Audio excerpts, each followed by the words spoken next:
بسم اللہ الرحمن الرحیم۔ عزیز طلباء، آج ہم عربی زبان کے ایک علم النحو کے بارے میں پڑھیں گے کہ یہ علم کون سا ہے اور اس سے سیکھنے والوں کو کیا فائدہ اور صلاحیت حاصل ہوتی ہے۔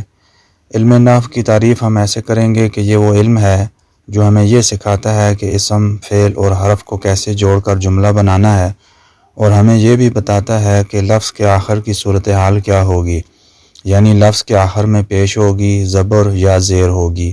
جیسے لفظ زید کہ کبھی زیدن پڑھا جاتا ہے، کبھی زیدن پڑھا جاتا ہے اور کبھی زیدن پڑھا جاتا ہے۔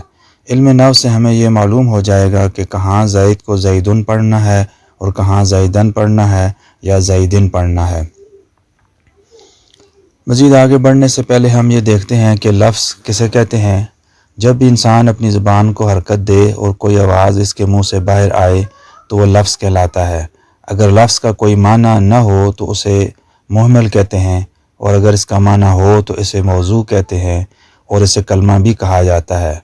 پھر اس بامعنی لفظ جسے موضوع کہتے ہیں اور کلمہ بھی کہا جاتا ہے، دو قسمیں ہوتی ہیں، مفرد اور مرکب۔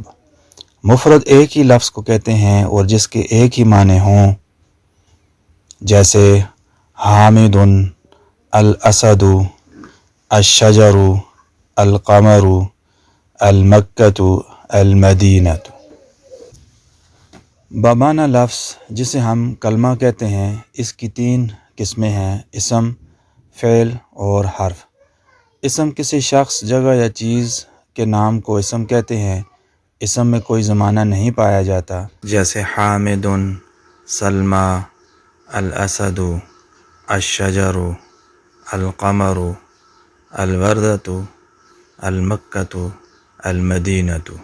اسم میں کچھ علامتیں پائی جاتی ہیں جس سے اس کی پہچان کی جا سکتی ہے۔ اسم کے شروع میں بعض دفعہ الف لام ہوتا ہے، جیسے المسجد، الحمد، الکتاب، یا اس کے آخر میں تنوین آتی ہے، یعنی دو زبر، دو پیش اور دو زیر، جیسے مسجد، حمد، کتاب۔ یہ یاد رکھیں کہ کسی بھی اسم پر الف لام اور تنوین دونوں ایک ساتھ نہیں آ سکتے، یا تو الف لام ہوگا یا تنوین ہوگی، یا تو المسجد ہوگا یا مسجدن ہوگا۔ المسجدن کبھی بھی نہیں ہو سکتا، یہ غلط ہوگا۔ اب تیسری علامت جو اسم میں پائی جاتی ہے وہ گول تا ہے، جیسے کلمۃ، مدرسۃ، شجرۃ۔ اب ان تینوں کلموں میں گول تا آخر میں آ رہی ہے اور یہ اسم پر آتی ہے، اور اس سے اس کی پہچان ہوتی ہے۔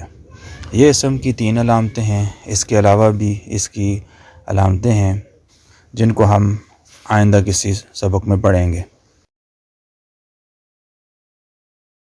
مرکب وہ لفظ ہے جو دو یا دو سے زائد لفظوں سے مل کر بنے اور ایک سے زائد معنی بتائے، جیسے عبد اللہ، اللہ کا بندہ، رسول کریم، مہربان رسول، اللہ احد، اللہ ایک ہے۔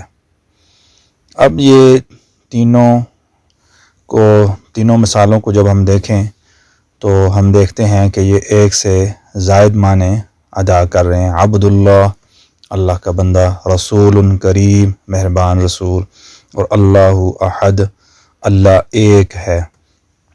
اس کو ہم جو ہے وہ مرکب کہیں گے، کیونکہ یہ دو یا دو سے زیادہ الفاظ سے مل کے جو ہے وہ بنا ہے۔ عبداللہ میں عبد اور اللہ، اور رسول کریم میں رسول اور کریم، اور اللہ احد، اللہ اور احد، تو اس کو ہم جو ہے وہ مرکب کہیں گے۔ اب مرکب کی دو قسمیں آ جاتی ہیں آگے۔ پہلی قسم ہے مرکب ناقص اور دوسری ہے مرکب تام۔ مرکب ناقص الفاظ کے مجموعہ سے سننے والے کو پوری بات سمجھ میں نہ آئے تو اس کو مرکب ناقص کہتے ہیں، جیسے عبداللہ، اللہ کا بندہ۔ اب یہ کچھ بات تو سمجھ آ رہی ہے لیکن بالکل ہی مکمل بات اس سے سمجھ نہیں آ رہی۔ سننے والے کے ذہن میں یہ طلب رہتی ہے کہ اللہ کا بندہ کیا یعنی بولنے والا جو ہے وہ کیا کہنا چاہ رہا ہے، تو ایک ادھوری بات جو ہے وہ سمجھ آتی ہے اس سے۔ رسول کریم، اس میں بھی کچھ بات تو سمجھ آ رہی ہے، لیکن کچھ نہ کچھ تشنگی اس میں جو ہے وہ باقی ہے کہ سننے والا کچھ اور سننا جو ہے وہ چاہتا ہے، تو اس کو جو ہے وہ ہم مرکب ناقص جو ہے وہ کہیں گے۔ دوسرے نمبر پہ آ جاتا ہے مرکب تام، یعنی الفاظ کے مجموعہ سے سننے والے کو پوری بات سمجھ میں آ جائے تو اسے مرکب تام کہتے ہیں۔ جیسے ذہب زید، زید گیا۔ اب زید گیا، سننے والے کو پوری بات سمجھ آ جاتی ہے کہ زید جو ہے وہ جا چکا ہے، جانے کا عمل جو ہے وہ مکمل ہو گیا ہے، اور اس کے ذہن میں کوئی مزید ڈیمانڈ، کوئی مزید طلب جو ہے وہ نہیں رہتی ہے۔ یا اس کی مثال یہ ہے کہ کسی بات کی طلب معلوم ہو، یا تو سننے والے کو بات مکمل سمجھ آ جائے، یا کسی بات کے کرنے کی طلب معلوم ہو تو وہ بھی مرکب تام ہوگا۔ جیسے یوں کہا جائے کہ ایت بالماء، پانی لاؤ، ایت بالماء، پانی لاؤ۔ اب پہلی مثال میں سننے والے کو زید کے جانے کی خبر معلوم ہوئی، اور دوسری مثال میں جو ہے وہ کہنے والا جو ہے وہ پانی مانگ رہا ہے، پانی کی طلب جو ہے وہ معلوم ہو رہی ہے۔ تو یہ دو قسمیں ہیں مرکب کی، مرکب ناقص اور مرکب تام۔ مرکب ناقص کو مرکب غیر مفید بھی کہا جاتا ہے، اور مرکب تام یعنی مرکب جو مکمل ہے اس کو، مرکب تام کو مرکب مفید، جملہ اور کلام بھی کہا جاتا ہے۔